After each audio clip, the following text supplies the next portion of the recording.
Higpit kagibantayan sa Mandawi City Command Center ang upat ka mga dagkong sapa sa dakbayan dihang mibundak ang kusog nga awan kaganayang buntag. Pipila ka makadalanan sa dakbayan gibahaan nga misangpot sa pagabara usab sa dagan sa trapiko. Si Luan Mirondina sa report.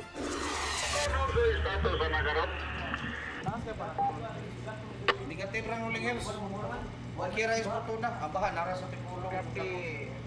Sa matag karunong unya, radyohan sa taga-command center ang ilang monitoring team nga nagbantay sa mga dapit nga sagad bahaan kung adunay kusog nga pagbundak sa uwan. Sa ilang monitoring, nakuhaan sa ilang CCTV ang pagbaha sa kadalanan sa may barangay Tipolo. Gibahaan usab ang barangay Subangdako.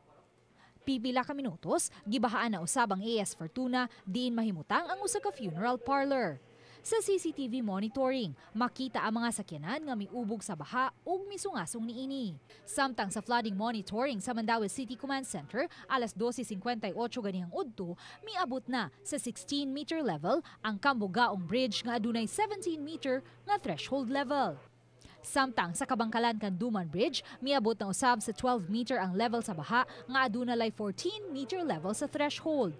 Kung moabot na sa threshold, nagpasabot nga moawas na ang sapa.